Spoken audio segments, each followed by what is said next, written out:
여러분, 한밤중에 다리가 쥐나서 잠에서 벌떡 깬 적 있으신가요? 갑작스럽게 다리가 뻣뻣해지고 숨을 쉴 수 없을 만큼 아파서 도대체 왜 이래? 라고 혼잣말을 하셨죠? 저도 그 느낌 너무나 잘 압니다.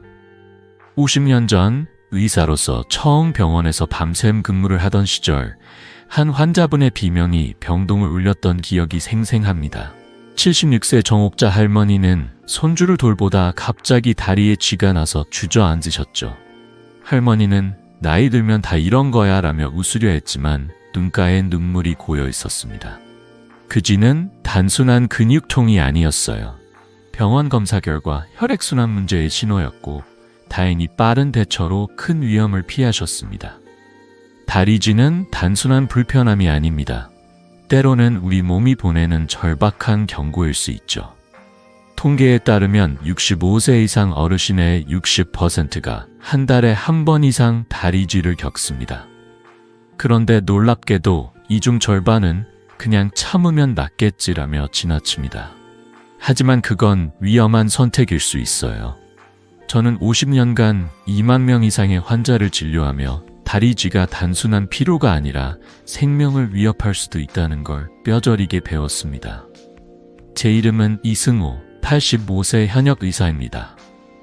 반세기 동안 어르신들의 건강을 지키며 쌓은 경험을 바탕으로 오늘 여러분께 다리쥐의 원인을 정확히 파악하고 단 3초 만에 통증을 푸는 비법, 그리고 건강한 노년을 위한 예방법을 알려드릴게요.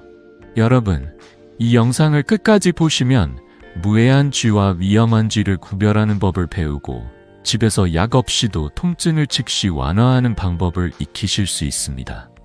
더 나아가 다리쥐를 예방해 손주와 함께 공원을 산책하거나 아침마다 가볍게 춤을 추는 삶을 꿈꿀 수 있죠. 제 환자 중 80세 김영자 할머니는 이 방법으로 쥐를 극복하고 손자의 결혼식에서 춤을 추셨습니다. 할머니의 미소, 아직도 잊을 수가 없어요. 여러분도 이런 변화를 경험하고 싶으신가요? 자, 본격적으로 시작하기 전에 이 소중한 지혜를 더 많은 분과 나누기 위해 구독과 좋아요 버튼을 눌러주세요. 함께 건강한 노년을 만들어가요. 여러분, 다리쥐가 왜 생기는지 궁금하신 적 있으시죠? 밤에 잠을 자다 갑자기 다리가 뻣뻣해지면서 통증이 몰려오면 도대체 왜 이러는 걸까? 라는 생각이 들기 마련입니다. 저도 50년 전 의사로서 처음 환자를 진료하던 때 한밤중에 다리쥐로 고통받는 어르신들을 보며 그 원인을 깊이 파고들기 시작했어요. 다리쥐는 단순히 나이 들면 그런 거야 라고 치부할 문제가 아니에요. 우리 몸이 보내는 중요한 메시지일 수 있죠. 오늘은 그 원인을 하나씩 풀어보고 여러분이 쉽게 이해하고 실천할 수 있는 방법을 나눠볼게요. 과학적으로 다리쥐는 근육이 비정상적으로 수축하면서 생깁니다. 이건 나트륨, 칼륨, 마그네슘, 칼슘 같은 전해질이 균형을 잃을 때 일어나요. 이 전해질들은 근육과 신경이 제대로 소통하도록 돕는 중요한 역할을 하죠. 그런데 이 균형이 깨지면 근육이 갑자기 뭉치면서 쥐가 나는 겁니다. 신경과 혈관 사이의 전달도 원활하지 않을 때 이런 문제가 더 자주 생기죠. 예를 들어 혈액순환이 잘 안 되면 근육에 산소와 영양분이 부족해져 쥐가 쉽게 발생할 수 있어요. 이건 단순히 불편한 정도가 아니라 우리 몸이 좀 더 신경 써줘 라고 외치는 신호일 수 있습니다. 그렇다면 다리쥐를 유발하는 흔한 원인은 뭘까요? 첫째, 갑작스럽거나 과도한 운동입니다. 평소 걷기만 하던 분이 갑자기 무리해서 등산을 하거나 오래 걸으면 근육이 과부하를 겪죠. 둘째, 수분 부족이에요. 더운 여름날 물을 충분히 안 마시면 전해질이 빠져나가 쥐가 생길 확률이 높아집니다. 셋째, 고혈압이나 당뇨 같은 만성질환도 혈액순환을 방해해 쥐를 유발할 수 있어요. 또 이뇨제나 스타틴 같은 약물의 부작용도 원인 중 하나입니다. 잘못된 수면 자세, 예를 들어 다리를 꼬고 자거나 장시간 같은 자세로 눕는 것도 쥐를 부를 수 있죠. 여기에 근육과 신경의 노화, 스트레스, 비타민 B 부족, 심지어 간이나 신장 문제까지 영향을 줄 수 있습니다. 생각보다 원인이 다양하죠? 제 환자 중 72세 김창수 할아버지의 이야기를 들려드릴게요. 할아버지는 손자와 함께 동네 뒷산에 올랐다가 그날 밤 다리쥐로 고생하셨어요. 평소 운동을 거의 안 하시던 분이 갑자기 2시간 넘게 산을 오르셨으니 근육이 버티질 못한 거죠. 다음날 진료실에서 뵈었을 때 할아버지는 손자와의 추억을 망치고 싶지 않았는데 밤에 너무 아파서 잠을 못 잤어요 라며 한숨을 쉬셨어요. 검사해보니 수분 부족과 함께 근육 노화가 원인이었죠. 연구에 따르면 65세 이상 어르신의 70%가 부적절한 운동 후 다리쥐를 경험한다고 합니다. 하지만 걱정 마세요. 저는 할아버지께 간단한 스트레칭과 수분 섭취법을 알려드렸고 한 달 만에 쥐가 거의 사라졌답니다. 할아버지는 이제 손자와 매주 공원 산책을 즐기신다고 하시더라고요. 이런 사례는 정말 많아요. 68세 박정희 할머니는 고혈압 약을 드시면서 자주 다리쥐를 겪으셨죠. 약의 부작용과 함께 잘못된 수면 자세가 원인이었어요. 할머니는 밤마다 다리가 당겨서 잠을 설친다며 속상해졌지만 간단한 생활 습관 조정으로 큰 변화를 느끼셨어요. 이런 경험을 통해 제가 깨달은 건 다리쥐는 단순히 참고 넘길 문제가 아니라 우리 몸이 말하는 신호를 잘 듣고 대처해야 한다는 점이에요. 미국 스탠퍼드 대학의 연구에 따르면 수분 부족이나 전해질 불균형은 쥐의 50% 이상을 차지한다고 해요.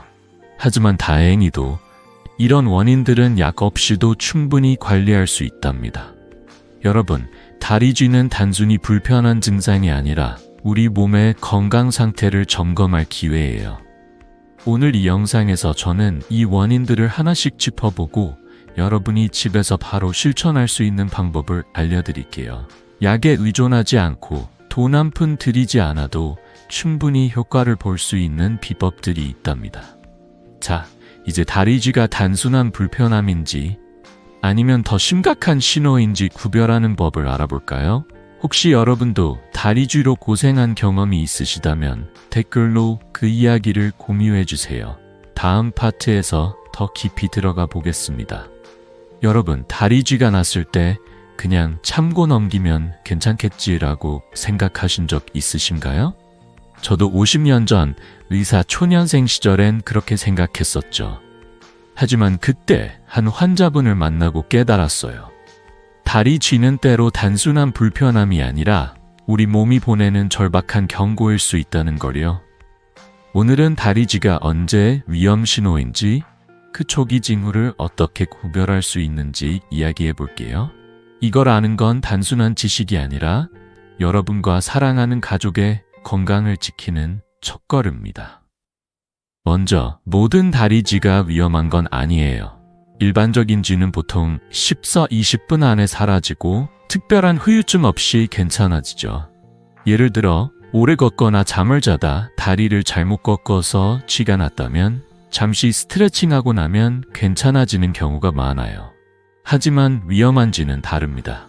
만약 통증이 48시간 이상 계속되거나 한쪽 다리가 붓고 피부색이 창백하거나 붉게 변하거나 심지어 감각이 둔해진다면 이건 절대 그냥 넘길 문제가 아니에요.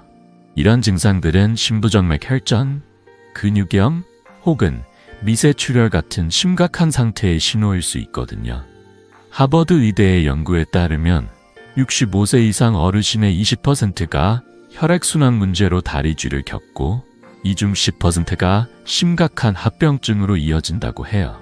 그러니 나이 탓이겠지라고 넘기지 마시고 몸의 신호를 주의 깊게 살펴보세요. 제 환자 중 68세 이정희 할머니의 이야기가 생각나네요. 할머니는 여름날 동네 시장에 장을 보러 갔다가 다리에 쥐가 났어요. 무더운 날씨에 무거운 장바구니를 들고 1시간 넘게 걸으셨으니 피곤해서 그런 줄 아셨어요. 그냥 좀 쉬면 나아지겠지라며 며칠을 참으셨죠. 하지만 통증이 사라지지 않고 다리가 점점 무겁게 느껴지셨어요.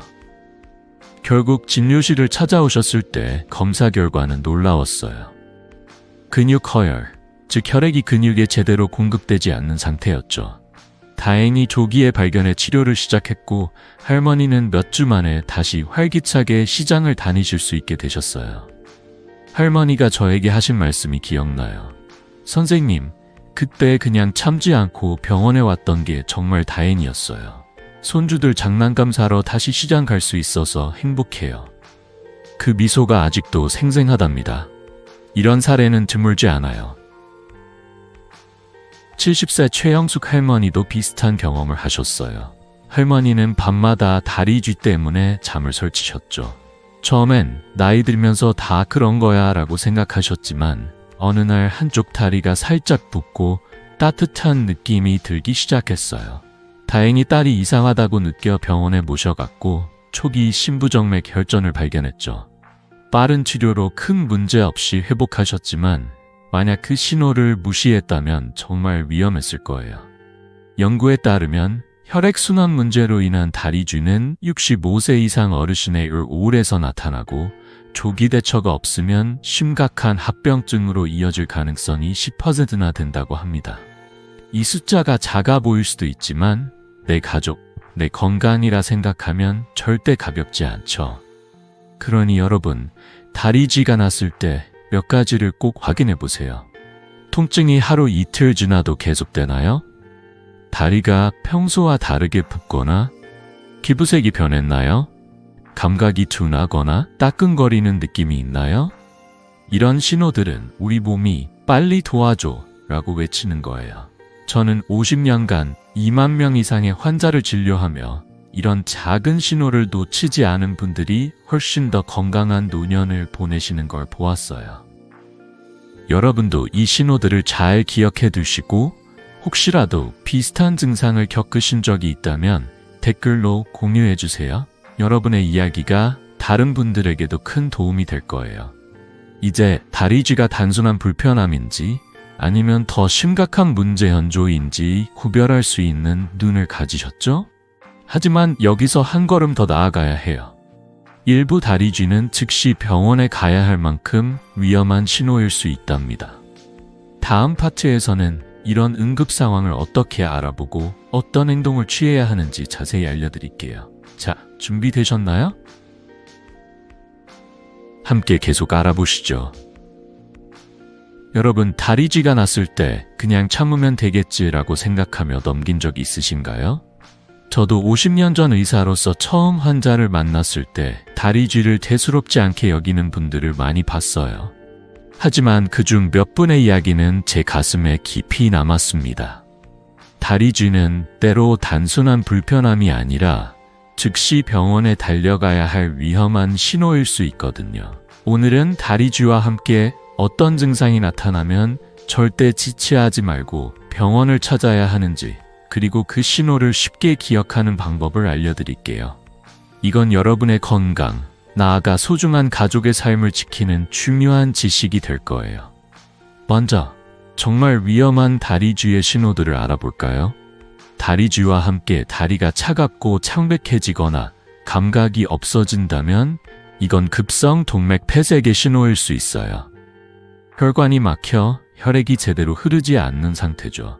또 다리쥐와 함께 호흡곤란이나 가슴 통증이 동반된다면 폐색전증을 의심해야 합니다. 이는 혈전이 폐로 이동한 매우 위험한 상황이에요. 만약 근력 약화나 마비 같은 증상이 있다면 추간판 탈출증이나 신경 손상의 가능성이 높아요. 이런 경우는 한시가 급합니다. 즉시 병원에 가셔야 해요. 연구에 따르면 이런 응급 상황에서 치료가 1시간 늦어질 때마다 생존율이 10%씩 떨어진다고 하니 절대 가볍게 넘기지 마세요. 이런 신호들을 쉽게 기억할 수 있는 방법을 알려드릴게요. 제가 5개의 S라고 부르는 체크리스트예요. 첫째, 푹숨. 한쪽 다리가 갑자기 붓거나 부풀어 보인다면 주의하세요. 둘째, 피부색 변화. 다리가 창백하거나 붉게 변하거나 푸르스름해진다면 위험 신호예요. 셋째, 2일 후에도 통증. 쥐가 난 뒤 이틀 이상 통증이 계속되면 절대 그냥 두지 마세요. 넷째, 호흡 부전. 숨이 가쁘거나 가슴이 답답하다면 즉시 병원으로 가야 합니다. 마지막으로 근력 약화, 다리에 힘이 빠지거나 마비가 느껴진다면 신경 문제일 가능성이 높아요. 이 5개의 S 중 하나라도 해당되면 주저하지 말고 병원을 찾으세요. 제 환자 중 70세 최만석 할아버지의 사례를 들려드릴게요. 할아버지는 오랫동안 사무실에서 앉아서 일하시던 분이셨어요. 어느 날 다리에 쥐가 나더니 갑자기 숨이 가빠오셨어요. 처음엔 오래 앉아서 그런가 보다 라고 생각하셨지만 며느리가 이상하다고 느껴 즉시 병원으로 모셔갔죠. 검사 결과는 놀라웠어요. 폐색전증, 즉 혈전이 폐로 이동한 상태였어요. 다행히 조기에 발견해 치료를 받으셨고 지금은 다시 건강하게 지내신답니다. 할아버지는 제게 그때 며느리가 아니었다면 큰일 날 뻔했어요 라며 눈시울을 붉히셨어요. 그 미소 뒤에 숨은 안도감이 아직도 잊히지 않네요. 연구에 따르면 폐색전증 같은 경우 조기 치료가 생존율을 90% 이상 높일 수 있다고 해요. 이건 단순한 숫자가 아니라 우리 가족의 소중한 시간과 추억을 지키는 일이죠. 또 다른 사례를 하나 더 나눌게요. 73세 이영자 할머니는 다리쥐와 함께 다리가 차갑고 감각이 둔해지는 증상을 느끼셨어요. 처음엔 나이 들면서 다 그런 거지라며 넘기셨지만 손자가 걱정하며 병원에 모셔갔죠. 검사 결과는 급성 동맥 폐색이었어요. 혈관이 막혀 다리로 가는 혈액이 부족했던 거예요. 다행히 빠른 수술로 회복하셨고 지금은 손자와 함께 매일 아침 동네 공원을 걷고 계시답니다. 할머니는 그때 손자가 억지로 병원에 데려가지만 않았으면 지금 이렇게 웃고 있을 수 없었을 거야 라고 하셨어요. 이런 이야기들을 볼 때마다 저는 몸의 작은 신호를 절대 무시하면 안 된다는 걸 새삼 느낍니다. 여러분, 이 5개의 S를 꼭 기억해 두세요. 붓기, 피부색 변화, 2일 이상의 통증, 호흡 부전, 근력 약화. 이 중 하나라도 느껴진다면 괜찮겠지라고 생각하지 말고 바로 병원으로 달려가세요. 저는 50년간 2만 명 이상의 환자를 진료하며 이런 신호를 놓치지 않은 분들이 훨씬 더 건강한 삶을 되찾는 걸 보았어요. 혹시 여러분이나 가족 중에 이런 증상을 겪으신 적이 있다면 댓글로 공유해 주세요. 여러분의 이야기가 다른 분들에게 큰 용기를 줄 수 있답니다. 이제 다리쥐가 위험한 신호일 수 있다는 걸 아셨죠? 하지만 걱정만 할 필요는 없어요. 다음 파트에서는 다리쥐가 났을 때 단 3초 만에 통증을 완화하는 간단한 방법들을 알려드릴게요. 약 없이 집에서 바로 실천할 수 있는 비법들이에요. 자, 준비되셨나요? 함께 그 비법을 알아보러 가볼까요? 여러분, 한밤중에 다리쥐가 나서 잠에서 깨어 고통스러워했던 순간 기억나시죠? 그 순간만큼은 정말 어떻게든 이 통증을 멈추고 싶다라는 생각뿐이죠. 저도 50년 전 병원에서 한밤중에 다리쥐로 고생하는 환자분들을 보며 그 절박함을 뼈저리게 느꼈어요. 하지만 좋은 소식이 있어요. 다리쥐는 약 없이도 집에서 바로 실천할 수 있는 간단한 방법으로 빠르게 완화할 수 있답니다. 오늘은 제가 50년 의사 생활 동안 검증한 6가지 급속 퇴처법을 알려드릴게요. 이 방법들은 돈 한 푼 들이지 않고 몇 초 만에 통증을 줄이는 놀라운 비법이에요. 자, 메모 준비되셨나요? 첫 번째 방법은 입술을 3개 깨무는 거예요. 입술을 왜 깨물어? 라고 생각하실 수 있지만 이건 신경 반사를 자극해 근육을 즉각 이완시키는 효과가 있죠. 너무 세게 물 필요는 없어요. 살짝 아플 정도로만 2-3초 정도 꾹 깨물면 됩니다. 두 번째는 발끝을 몸쪽으로 당기며 무릎을 곧게 펴는 방법이에요.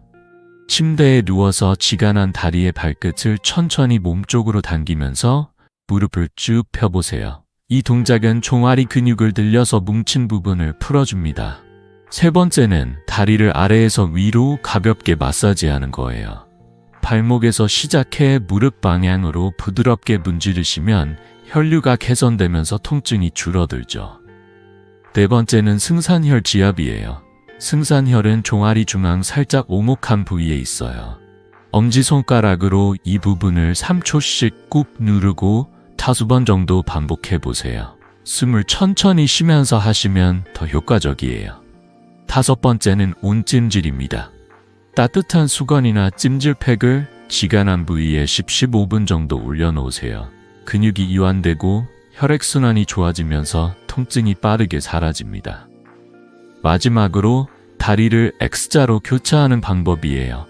앉아서 다리를 꼬았다가 풀면서 X자 모양을 만들어 보세요. 이 동작은 혈류를 개선하고 근육 긴장을 풀어주는 데 큰 도움이 됩니다. 연구에 따르면 이런 간단한 대처법으로 다리 주의 80%가 5분 이내에 완화된다고 하니 정말 놀랍지 않나요? 제 환자 중 75세의 윤미자 할머니의 이야기가 떠오르네요. 할머니는 매일 밤 다리 쥐 때문에 잠을 설치셨어요. 손주와 함께 공원에 가는 걸 좋아하시던 분인데 통증 때문에 집에만 계시게 된 거죠. 어느 날 진료실에서 선생님, 밤마다 다리가 당겨서 손주와 놀 시간도 없어요 라며 눈물을 글썽이셨어요. 그래서 제가 이 6가지 방법을 알려드렸죠. 특히 승산혈 지압과 발끝 당기기를 매일 연습하셨고 한 달도 안 돼서 할머니가 활짝 웃으며 찾아오셨어요. 선생님, 이렇게 쉬운 방법이 왜 이제야 알려졌을까? 이젠 손주와 공원에서 뛰어놀 수 있어요. 그 미소가 아직도 생생하답니다. 할머니는 이제 매일 아침 공원 산책을 즐기시며 손주와의 소중한 시간을 되찾으셨어요. 또 다른 사례도 나눌게요. 71세 박동수 할아버지는 오랫동안 당뇨병을 관리하시던 분이셨어요. 당뇨 때문에 혈액순환이 약해져 다리 쥐가 자주 났죠. 할아버지는 약을 먹어도 쥐는 계속 나는데 어쩌면 좋나라며 방문하셨죠. 저는 할아버지께 온찜질과 X자 교차법을 추천드렸어요.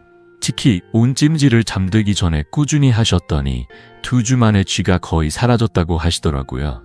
할아버지는 이제 밤에 푹 자고 아침에 가볍게 동네 한 바퀴 돌 수 있어요 라며 웃으셨어요.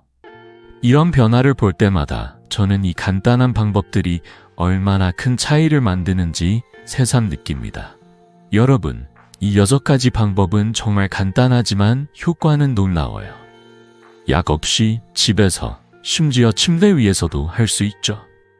연구에 따르면 이런 대처법은 쥐의 80%를 5분 안에 완화시킬 뿐만 아니라 꾸준히 실천하면 재발 빈도도 줄어든다고 해요. 여러분도 오늘 밤 잠들기 전에 이 방법들을 한 번씩 연습해 보세요. 특히 승산혈 지압이나 발끝 당기기는 1분도 안 걸리는 쉬운 동작이에요. 혹시 다리 쥐로 고생하셨던 경험이 있으시다면 댓글로 어떤 상황이었는지 나눠주세요. 여러분의 이야기가 다른 분들에게도 큰 힘이 될 거예요. 이제 다리 쥐가 났을 때 즉각적으로 통증을 완화하는 법을 아셨죠? 하지만 이 방법들을 더 효과적으로 그리고 안전하게 실천하는 구체적인 팁이 필요하실 거예요. 다음 파트에서는 이 6가지 대처법을 어떻게 하면 더 쉽게, 더 잘 활용할 수 있는지 자세한 실천 팁과 주의점을 알려드릴게요. 자, 준비되셨나요? 함께 계속 배워보시죠. 여러분, 다리 쥐가 났을 때 그 고통을 단 몇 초 만에 줄일 수 있다면 얼마나 좋을까요? 지난 파트에서 6가지 급속 대처법을 알려드렸죠. 입술 깨물기, 발끝 당기기, 마사지, 승산혈 지압, 온찜질, 그리고 X자 교차까지 정말 간단하지만 효과적인 방법들이에요. 하지만 이 방법들을 제대로 그리고 안전하게 실천하려면 몇 가지 팁과 주의점이 필요합니다. 저는 50년 동안 수많은 환자분들에게 이 방법들을 전하며 작은 실천이 얼마나 큰 변화를 만드는지 직접 보아왔어요. 오늘은 이 6가지 방법을 어떻게 하면 더 쉽게, 더 효과적으로 활용할 수 있는지 구체적으로 알려드릴게요. 자, 준비되셨나요? 먼저 입술 깨물기부터 시작해 볼게요. 이 방법은 신경 반사를 자극해 근육을 빠르게 이완시키는 비법이에요. 하지만 너무 세게 불면 입술이 다칠 수 있으니 살짝 아플 정도로만 2-3초 꾹 깨무세요. 마치 손톱을 살짝 누르는 느낌처럼 하면 딱 좋습니다. 이 동작은 침대에 누워서나 앉아서도 할 수 있어요. 제 환자 중 74세 이육순 할머니는 처음에 너무 세게 깨물다가 입술이 살짝 아팠다고 하셨어요.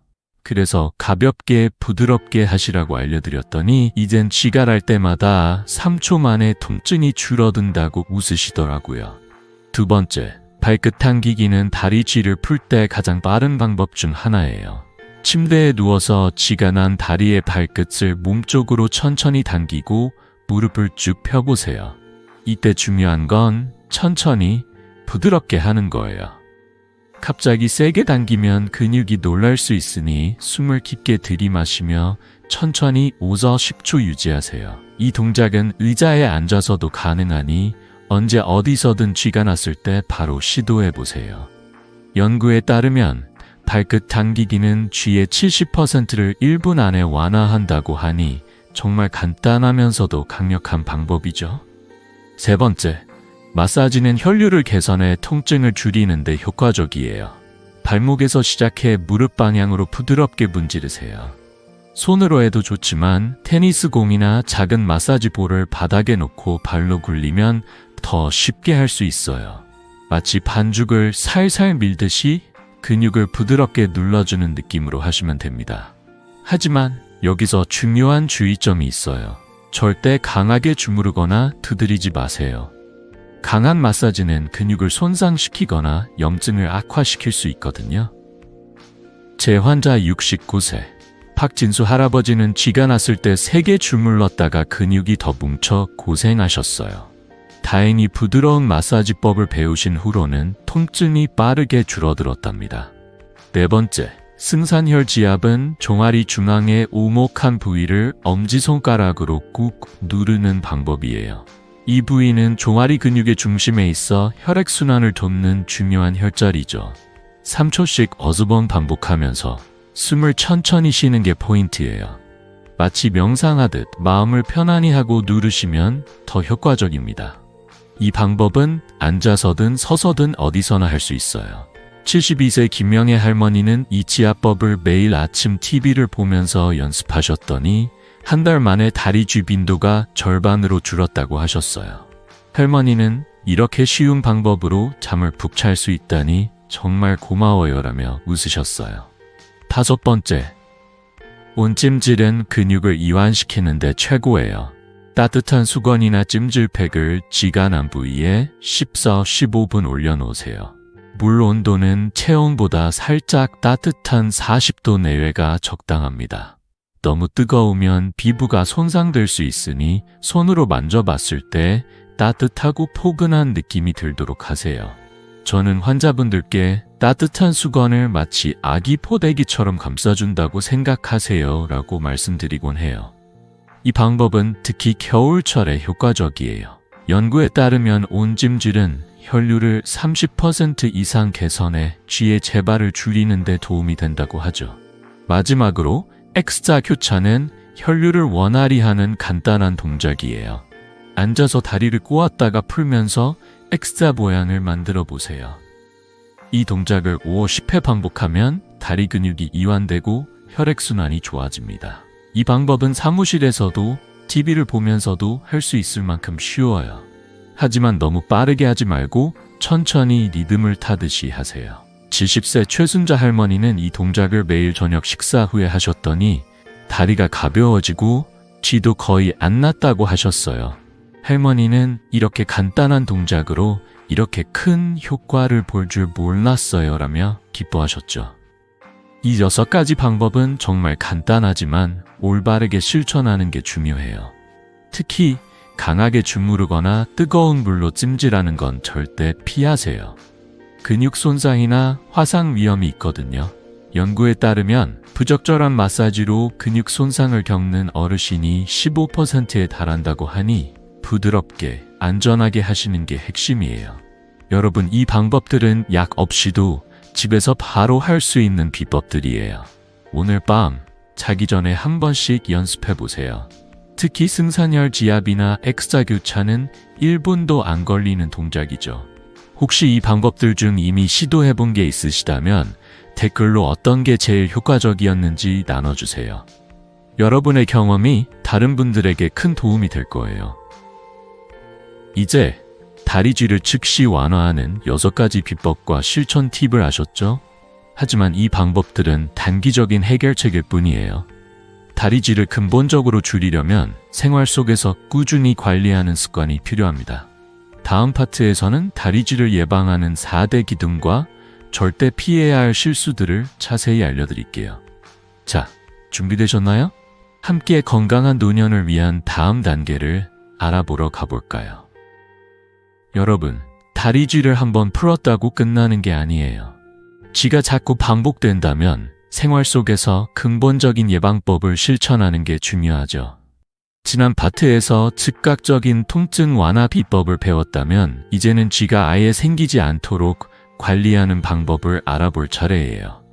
저는 50년 동안 수많은 환자분들을 만나며 작은 습관의 변화가 다리쥐를 얼마나 줄일 수 있는지 직접 보아왔습니다.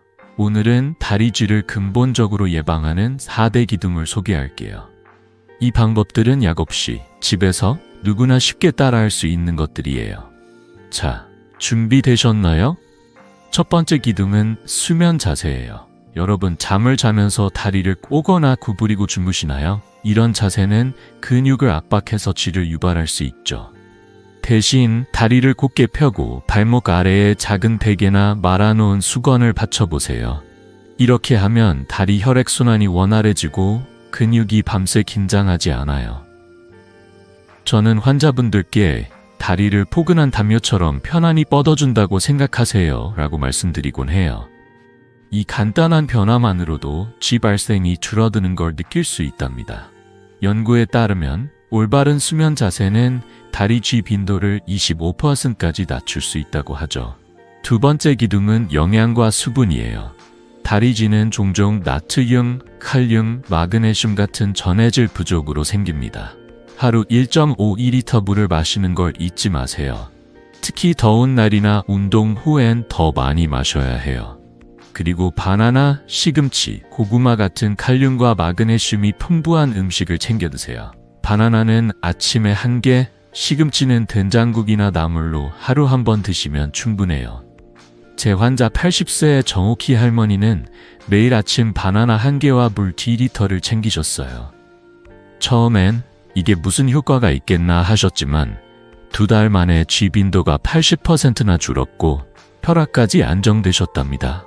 할머니는 이제 아침마다 바나나 먹는 게 하루의 시작이에요 라며 웃으셨어요. 세 번째 기둥은 운동과 혈액순환이에요. 다리쥐를 예방하려면 근육과 혈관을 부드럽게 움직여주는 게 중요하죠. 잠들기 전 5분 정도 발목 돌리기나 가벼운 걷기를 추천드려요. 발목 돌리기는 침대에 앉아서도 할 수 있어요. 발을 천천히 시계 방향으로 10번, 반시계 방향으로 10번 돌려보세요. 또 동네 한 바퀴를 10도 15분 가볍게 걷는 것도 큰 도움이 됩니다. 이런 습관은 혈액순환을 돕고 근육을 유연하게 유지해요. 연구에 따르면 매일 5분 가벼운 스트레칭만으로도 다리 쥐 발생이 30% 감소한다고 하죠. 제 환자 73세 이영수 할아버지는 매일 저녁 TV를 보면서 발목 돌리기를 시작하셨어요. 한 달 뒤에는 다리가 가벼워져서 손자와 산책하는 게 즐거워졌어요 라며 기뻐하셨답니다. 네 번째 기둥은 약물과 기저질환 관리예요. 고혈압, 당뇨, 혹은 콜레스테롤 약을 드시는 분들은 약물이 다리 쥐를 유발할 수 있다는 점을 기억하세요. 특히 이뇨제나 스타틴 계열 약은 전해질 균형을 깨뜨릴 수 있죠. 복용 중인 약이 의심된다면 절대 임의로 중단하지 말고 주치의와 상담하셔야 해요. 또 당뇨나 고혈압 같은 만성질환을 철저히 관리하는 것도 중요합니다. 혈당과 혈압이 안정되면 혈액순환이 좋아져 쥐가 줄어들거든요. 76세 김순자 할머니는 당뇨약을 조절하고 매일 물을 충분히 마시며 스트레칭을 병행하셨어요. 3달 뒤 쥐뿐만 아니라 전반적인 건강 상태가 좋아지셨다고 하시더라고요. 할머니는 이제 약도 덜 먹고 몸도 가벼워졌어요 라며 활짝 웃으셨어요. 이 4대 기둥, 수면 자세, 영양과 수분, 운동과 순환, 약물과 기저질환 관리는 다리 쥐를 예방하는 핵심이에요. 연구에 따르면 충분한 수분 섭취와 가벼운 운동을 병행한 어르신들은 쥐 발생이 40%까지 줄었다고 하죠. 이 방법들은 특별한 도구나 돈이 필요 없어요. 집에서 지금 당장 시작할 수 있는 작은 습관들이죠. 여러분, 오늘 저녁부터 물 한 잔 마시고 발목 돌리기 5분, 그리고 다리를 곧게 펴고 자보세요. 정옥희 할머니처럼 작은 변화가 여러분의 삶에 큰 차이를 만들 거예요. 혹시 이런 습관을 이미 실천하고 계신 분이 있으시다면 댓글로 어떤 변화가 있었는지 나눠주세요. 여러분의 이야기가 다른 분들에게 큰 용기를 줄 거예요. 이제 이 4대 기둥으로 다리쥐를 예방하는 법을 아셨죠? 하지만 예방만큼 중요한 건 잘못된 대처로 문제를 키우지 않는 거예요. 다음 파트에서는 다리쥐를 다룰 때 절대 해서는 안 되는 실수들을 자세히 알려드릴게요. 자, 준비되셨나요? 함께 계속 배워보시죠. 여러분, 다리쥐를 예방하는 방법을 배웠으니 이제 안심하셨나요? 하지만 잠깐, 좋은 방법만큼이나 중요한 게 있어요. 바로 잘못된 대처로 문제를 키우지 않는 거죠. 저는 50년 동안 진료실에서 수많은 어르신들을 만나며 다리쥐를 다룰 때 흔히 저지르는 실수들이 얼마나 위험할 수 있는지 뼈저리게 보아왔습니다. 오늘은 다리쥐를 다룰 때 절대 해서는 안 되는 5가지 실수를 알려드릴게요. 이 실수들을 피한다면 여러분의 다리는 더 건강해지고 무엇보다 소중한 일상을 지킬 수 있을 거예요. 자, 귀 기울여 들어보세요. 첫 번째 실수는 쥐가 났을 때 다리를 강하게 주무르거나 두드리는 거예요. 통증이 심할 때 본능적으로 세게 문지르고 싶죠. 하지만 이건 절대 금물이에요. 강한 마사지는 근육을 손상시키거나 염증을 일으킬 수 있거든요. 심하면 근육 파열까지 갈 수 있어요. 제 환자 73세 오상철 할아버지는 쥐가 났을 때 세게 주무르다 오히려 통증이 더 심해지셨어요. 결국 진료실에서 근육 염증을 진단받고 한동안 고생하셨죠. 다행히 부드러운 마사지법을 배우신 후로는 통증이 줄고 이제는 그때 왜 그렇게 세게 문질렀는지 모르겠다며 웃으시더라고요. 연구에 따르면 부적절한 마사지로 근육 손상을 겪는 어르신이 15%나 된다고 하니 부드럽게 문지르는 걸 잊지 마세요. 두 번째 실수는 약을 임의로 중단하거나 교체하는 거예요. 고혈압이나 당뇨, 콜레스테롤 약을 드시는 분들 중 다리쥐가 약 부작용 때문이라고 생각해 멋대로 약을 끊는 경우가 있죠. 하지만 이건 정말 위험합니다. 약을 갑자기 중단하면 뇌졸중이나 심근경색 같은 심각한 합병증 위험이 높아져요. 70세 이정자 할머니는 혈압약 때문에 다리쥐가 생긴다고 생각해 약을 끊으셨다가 혈압이 급등해 응급실에 실려오셨어요. 다행히 빠른 치료로 회복하셨지만 할머니는 그때 의사 선생님과 상담했어야 했는데라며 후회하셨어요. 약이 의심되시면 반드시 주치의와 상담하세요. 절대 혼자 판단하지 마세요. 세 번째 실수는 다리쥐를 노화 탓이라며 무시하는 거예요. 많은 분들이 나이 들면 다 그런 거지라고 생각하며 참고 넘기시죠. 하지만 다리쥐는 때로 혈액순환 문제나 심경 이상 같은 중요한 신호일 수 있어요. 그냥 넘기다 큰 병을 놓칠 수 있죠. 연구에 따르면 65세 이상 어르신의 20%가 혈액순환 문제로 다리쥐를 겪는데 이 중 10%가 심각한 합병증으로 이어진다고 해요. 제 환자 71세 최영철 할아버지는 쥐를 나이 탓이라며 무시하다가 심부정맥 혈전을 뒤늦게 발견했어요. 다행히 치료로 건강을 되찾으셨지만 그때 좀 더 일찍 알았더라면 하시며 아쉬워하셨어요. 여러분, 몸의 신호를 가볍게 여기지 마세요. 네 번째 실수는 근이환제나 진통제를 남용하는 거예요. 통증이 심할 때 약을 찾는 건 당연하지만 장기적으로 남용하면 간과 신장에 무리가 갈 수 있어요. 특히 시중에서 쉽게 사는 진통제는 부작용 위험이 높죠. 68세 김옥자 할머니는 쥐가 날 때마다 진통제를 드셨는데 결국 간 수치가 높아져 병원에 오셨어요. 할머니는 약이 이렇게 위험할 줄 몰랐다며 놀라셨죠. 다행히 생활 습관을 바꾸고 약을 줄이면서 건강을 되찾으셨어요. 연구에 따르면 진통제 남용은 65세 이상 어르신의 12%에서 간 손상을 일으킨다고 하니 약은 최소한으로 의사와 상의하며 드세요. 마지막 실수는 뜨거운 약용류나 민간요법을 맹신하는 거예요. 뜨거운 기름이나 이상한 연고를 바르면 화상을 입거나 피부 염증이 생길 수 있어요. 또 약주나 민간 처방을 믿고 의학적 치료를 피하는 경우도 위험하죠. 우상철 할아버지는 뜨거운 약용류를 바르다 화상을 입으셨어요. 옛날 어른들이 다 이렇게 했다며 믿으셨지만 결국 피부과 치료까지 받으셔야 했죠. 연구에 따르면 부적절한 민간요법으로 합병증을 겪는 어르신이 25%에 달한다고 해요. 여러분, 과학적으로 검증된 방법만 따르세요. 민간요법은 때로 더 큰 문제를 만들 수 있답니다. 이 5가지 실수, 강한 마사지, 약 임의 중단, 노화 탓 무시, 진통제 남용, 민간요법 맹신을 피하면 다리 쥐로 인한 위험을 크게 줄일 수 있어요. 저는 50년간 2만 명 이상의 환자를 만나며 올바른 관리로 건강한 삶을 되찾은 분들을 수없이 보았어요. 여러분도 이 실수들을 피하고 지난 파트에서 배운 4대 기둥을 실천해보세요. 작은 주의가 큰 변화를 만들 거예요. 혹시 다리쥐를 다룰 때 이런 실수를 해보신 적이 있다면 댓글로 나눠주세요. 여러분의 이야기가 다른 분들에게 큰 깨우침이 될 거예요. 이제 다리쥐를 다룰 때 하지 말아야 할 실수들을 아셨죠? 이 모든 지식을 종합해 여러분의 일상을 더 건강하고 행복하게 만드는 방법을 마무리해 볼 시간이에요.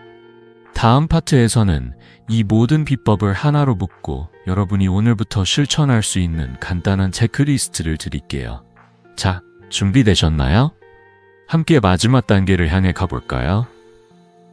여러분, 오늘 우리는 다리쥐의 원인부터 위험신호, 즉각적인 대처법, 그리고 예방하는 방법까지 함께 알아봤어요. 이 모든 비법은 약 없이 돈 한 푼 들이지 않고 집에서 바로 실천할 수 있는 것들이죠. 저는 50년 동안 수많은 환자분들을 만나며 이런 작은 변화가 얼마나 큰 차이를 만드는지 직접 보아왔습니다. 여러분도 오늘 배운 것들을 하나씩 실천해 보신다면 다리쥐로 인한 불편함 없이 손주와 산책하거나 아침 햇살을 느끼며 가볍게 춤추는 일상을 누리실 수 있을 거예요. 자, 마지막으로 감동적인 이야기를 하나 나눌게요. 제 환자 82세 한미영 할머니의 이야기가 떠오릅니다. 할머니는 손자의 대학교 졸업식을 앞두고 있었지만 밤마다 다리쥐 때문에 잠을 설치셨어요. 이러다 졸업식에 못 가는 거 아닌가라며 걱정하셨죠. 어느 날 할머니의 다리가 붓고 통증이 며칠째 이어지자 며느리가 이 영상에서 소개한 5개의 S를 떠올렸어요. 붓기, 피부색 변화, 지속적인 통증, 이건 그냥 넘어갈 신호가 아니었죠. 며느리는 즉시 할머니를 병원으로 모셔갔고 검사 결과 심부정맥 혈전이 발견됐어요. 다행히 조기 치료로 할머니는 건강을 되찾으셨고 손자의 졸업식에서 환한 미소로 박수를 치셨어요. 할머니는 제게 그때 며느리가 몸의 신호를 무시하지 않아서 손자의 소중한 순간을 함께할 수 있었어요 라며 눈물을 글썽이셨어요. 그 미소가 아직도 제 가슴에 남아있답니다. 여러분, 다리쥐는 단순한 불편함이 아니라 때로는 우리 몸이 보내는 중요한 경고일 수 있어요. 오늘 배운 것들을 간단히 정리해 볼게요. 자기 전엔 따뜻한 물 한 잔을 마시고 5분 정도 발목 돌리기 스트레칭을 하세요. 잠잘 때 다리를 곧게 펴고 발목 아래 베개를 받치시고요. 쥐가 났다면 입술을 살짝 깨물고 발끝을 당기며 부드럽게 마사지해 보세요. 그리고 5개의 S, 붓기, 피부색 변화, 2일 이상의 통증, 호흡곤란, 근력 약화 중 하나라도 있다면 주저하지 말고 병원으로 달려가세요. 이 작은 습관들이 여러분의 건강을 지키고 사랑하는 가족과의 소중한 시간을 더 오래 누릴 수 있게 해줄 거예요. 이 영상이 여러분께 도움이 되셨다면 구독과 좋아요 버튼을 꼭 눌러주세요. 그리고 이 비법을 소중한 가족, 친구, 이웃과 공유해서 더 많은 분들이 건강한 노년을 누리게 해주세요. 여러분의 작은 행동이 누군가의 삶을 바꿀 수 있답니다. 혹시 오늘 배운 방법 중 하나를 시도해 보셨다면 댓글로 어떤 변화가 있었는지 나눠주시면 좋겠어요. 여러분의 이야기가 다른 분들에게 큰 용기가 될 거예요. 다음 영상에선 오래 앉아 있거나 비행기 여행 시 발생하는 심부정맥 혈전을 예방하는 비법을 알려드릴게요. 여러분의 건강한 노후, 저 이승호가 늘 응원하겠습니다. 오늘도 건강한 하루 보내세요.